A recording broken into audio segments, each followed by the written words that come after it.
Welcome in, everyone, to the Highlight Zone's Iowa High School Football Playoff Preview Show. We've got 16 local teams, and the road to the Dome starts this Wednesday. I'm here with Gus, joined by Brian Stocking, Kevin Core. I'm sure these guys are excited for the playoffs. They've been covering high school football in the area for a very long time, and the first round, we're going to break things down. It's the best time of the year. Let's start with Class 4A. We've got the North Wildcats at Bettendorf Bulldogs, and we'll start with North. First time in the playoffs. That's a pretty big deal for the school. Yes, and history is a good guide for North. Central and West both went to the state their first time, one state. North also is the last Davenport public school team to beat Bettendorf 15-7 in 1997. For North to beat Bettendorf, there are four things they have to do.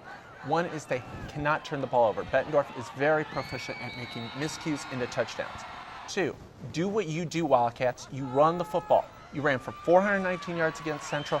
You also had an 8-minute drive against Iowa City West. Control the football. Third, do not get into third and longs.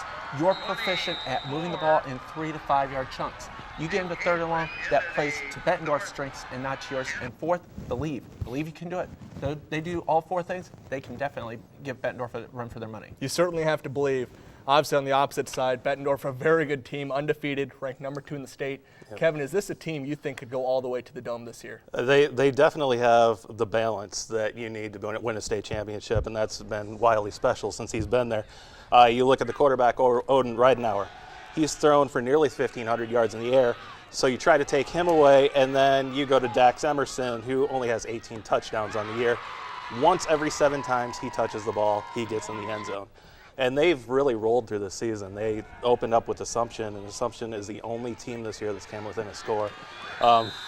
North is going to have their hands full, but I think they knew coming in, whether they played Peavy, whether they played Bettendorf, whether they played Kennedy, that they were going to have a tough match. And I mean, they got to use this as a feather in their cap too, as recruiting goes on to say, hey, look, the Wildcats can make the playoff, no matter what happens in this first game. We've got another head-to-head matchup in Class 4A, Muscatine Muskies at Pleasant Valley. For Muscatine, they've got a great offense led by Alfonso Socco. They better have backup for the scoreboard operator, because that guy might be tired at halftime. Both teams can score the football. Muscatine has scored 40-plus points 6 times this year, including their last 4 games. Pleasant Valley scored 31 or more in the last 5 games. And Muscatine scored 41 points in the last 2 games each and lost. And the reason is their defense gives the points away as soon as their offense gets them. But getting back to Alfonso Socco, 4 touchdowns in the season finale. He's got 17 on the year. Logan Winters, their quarterback, has 16 touchdowns. Muscatine's going to be a tough out. I don't think that Pleasant Valley was happy waking up and seeing them in their bracket. He's got all these notes, but he's not even using them. He just knows it all up here. Just full of stats. You're going to hear plenty of them throughout this show. On the other side of the ball, we got Pleasant Valley. Terry Saul's their quarterback, and he's pretty good. Oh, he is definitely good. And he doesn't throw much, but you also got to watch out when he runs, because not only can he put the points on the board through his arm, but his legs are very well. And for Peavy, the key is going to be defense. If you're Muscatine, you want this to be a scoring fest. You want the scoreboard operator to get tired, put 40s and 50s on the board. Ben Slavens has been a great defensive player for Peavy, getting in there and stopping the run. He's going to have his hands full trying to stop Socco and trying to stop Johnson. We've got a couple more matchups in this 4A class. We'll start with Hempstead at North Scott, and the Lancers have a couple good ones in the Brown brothers. The Brown twins, I call them. Kier Brown has rushed for over 1,200 yards and 18 touchdowns this season. Keel Brown, his brother, 900 yards rushing, 5 touchdowns. But Ben Wilkinson, their defensive back, he had 5 interceptions the last 2 games, including tying for the state record this year with 4 in 1 game. It's going to be very tough for Hempstead to move the football, but they do have some players. Tay Collins ran for 251 yards in their last game with 3 touchdowns. Finally, wrapping up Class 4A, we've got the Clinton River Kings at undefeated Cedar Rapids Kennedy, and that'll certainly be a tough test for them. And this is you could not get a game of more polar opposites than this game. You got Clinton, who throws the ball all over the place, and you got Kennedy, who runs the ball all over the place. This is all going to come down to Clinton's offense and what Johnny Sullivan, top 10 quarterback in the state, completing 60% of his passes, over 2,000 yards, and get this, 23 touchdowns, 5 interceptions. That's pretty good. Any quarterback would love that name. Theo Harris is #1 target, 67 catches, over 1,000 yards. He's also top 10 in the state. Their defense is going to have to step up, though. As a defense, they have 0 sacks on the season. They only have 2 picks. They got to find a way to stop Kennedy, and even if Kennedy gets in the end zone 2-3 times, they're definitely going to score that many points on the board. So it's going to come down to their defense making stops and their offense putting up the points. And Kennedy does do that 7 times this year. They allowed 1 score less. Clinton also has another threat. Gage Harris ran for almost 1,200 yards, 12 touchdowns. Exactly. He had 3 times this year where he ran over 205 yards. The Harris boys and Sullivan could definitely keep Clinton in this one. And Kennedy really hasn't been tested since the second week of the year. They started off with a 3-point win over Iowa City West and then a 4-point win over Washington.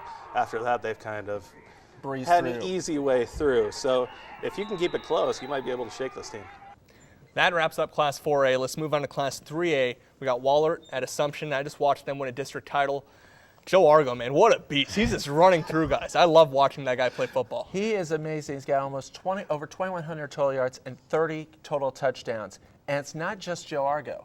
If he wants to hand off to his running mate, it's Elijah Williams, who had over 600 yards and 6 touchdowns. He also had a kickoff return. And then you got the game breaker in Will Ontiveros, over 600 receiving yards. He had 9 touchdowns, 3 punt returns. This team is maybe one of the best Assumption teams that they've had in a long time.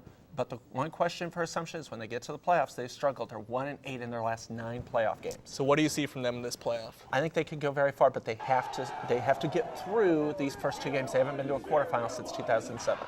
And I think a lot of us saw Assumption at the beginning of the year losing to Bettendorf and losing to Xavier, and we're like, is this team really going to be good? But then we realized they lost to Bettendorf and they lost to Xavier. I mean, they have just come on strong the second half of the season, and they've almost looked unstoppable.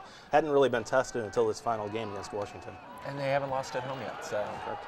And they'll have at least. And this game's at home, so that goes in their favor. At first of their 2 will be at home for sure. And all of their wins that they had in the middle of the season, one of them was against Wahlert. So this is a rematch that they know they can win. Yeah, and they did the first one without Will Ontiveros. Almost 536 yards against Wahlert. They clobbered them 45-21. All right, let's move on to the last matchup in Class 3A. Kevin, Clear Creek, Amana at Makokata. What do you like about this Cardinals team? They're good at ball possession.